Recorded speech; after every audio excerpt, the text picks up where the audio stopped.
man Luke Skywalker took a dive. Ain't no way around it. Kylo Ren had the resistance down and out. They were against the ropes. Their life bar was flashing red. Also, I feel like I'm generous calling them the resistance because after all these years of fighting the Empire, they are down to the accountants and IT techs out there on the front lines. But whatever, they fighting the good fight and Kylo Ren is about to ring that bell because this shit about to be done. But then Luke Skywalker wanna show up. I will give Luke Skywalker this. That man knows how to make an entrance. Face Kylo Ren's army, Dolo, no fear in his heart. Kylo Ren looking at this man like, I know that ain't who I think it is. Is that my Uncle Daddy? That's my Uncle Daddy, Luke Skywalker. All right, hey, I want all y'all to put your guns on this man and fire every single gun we got shooting on this man. They opened fire on that man and Kylo Ren was not satisfied. He said, more. I'm gonna need a little more. Hey, I want this whole block to look like Contra Hardcores and Sega Genesis. Fire on this man! Kylo's assistant talking about, hey, that's enough. I think you got him. And I don't know who the fuck told this man to think that he could talk to Kylo Ren like that. Kylo is clearly going through something. Let him work that shit out. And when the dust settles, Luke Skywalker is still standing there like,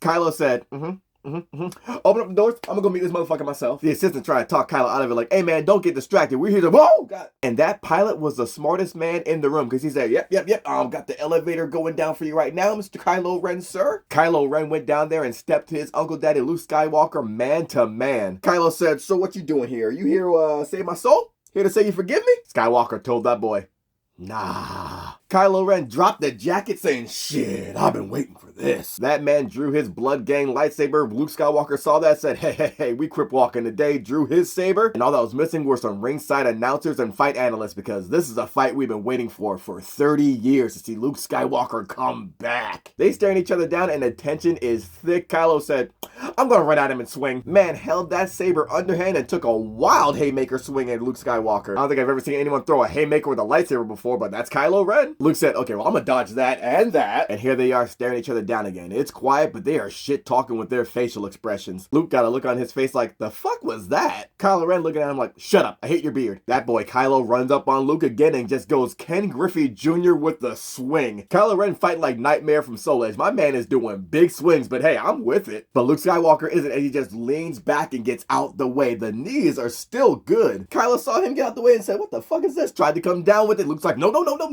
They staring each other down again, and now Luke Skywalker wanna get sentimental, talking about, I'm sorry, Ben. Kylo said, yeah, I'm sure you are. Keep in mind, Luke Skywalker was the master of Kylo Ren back when he was Ben Solo. Skywalker sensed the darkness in him and was gonna cut that boy down, but then had a change of heart last minute the way Kylo Ren remembers it. That man had murder in his eyes and he had to escape. And now we hear Kylo was talking down to Luke, letting him know, hey, the resistance about to be dead, the whole shit done, and once I kill you, woo, the Jedi is wrapped up. Luke said, nah, my people too nice with it. Kylo said, oh, my replacement, all right, I'm gonna get her too. Luke's like, no, you won't, man. I ain't gonna be the last Jedi, and if you strike me down, I'll always be with you, just like your daddy. Kylo didn't like hearing that. Luke disarmed himself and then Kylo hit a 40-yard dash toward this man. Kylo swung that lightsaber through Luke like he was playing a game of stickball in the street. Kylo sliced that man down. Was like, yeah, I got him. I finally got him. Look behind him like, yo, why is he still there? What is this? And then we see as Kylo sticks his lightsaber through Luke, it was a force projection the entire time. Kylo looked at that man like, you gotta be fucking kidding me. Luke then tells Kylo the same thing Han Solo, Kylo's daddy, told him once. See you around, kid. Kylo now realizes, oh my god, this is all a distraction and the resistance done got away. There's gonna be so much paperwork to explain this shit. And then we cut to Luke Skywalker, who is drained from force projecting himself. That man is struggling and life is slipping out of his fingers as he watches the sun rise. Luke makes his peace with the universe, and then we just see him disappear as the robe just falls without his body there. And I saw all that and said, so he took a dive then. I'm sorry, what? This man just died making a collect call across the universe? And I get that people are like, well, he's a pacifist now. This is his way. It's more in line with him being older. Hey, fuck you. Because I'm sorry, this is the same man that was dressed in all black, rocking a Skywalker 3 black Nike boots, smacking his daddy around and getting his get back for Vader cutting off his hand. Just because you're a pacifist doesn't mean you pass up the fist. Folks waited 30 years for this man to come out of retirement to see him turn himself into a Life Alert commercial. And I like to imagine that when he sees Obi-Wan in the Force life or whatever, he's like, you didn't even shoot the fair one with him a little bit? I mean, damn, I squabbled with Vader a little bit before I let him cut me down.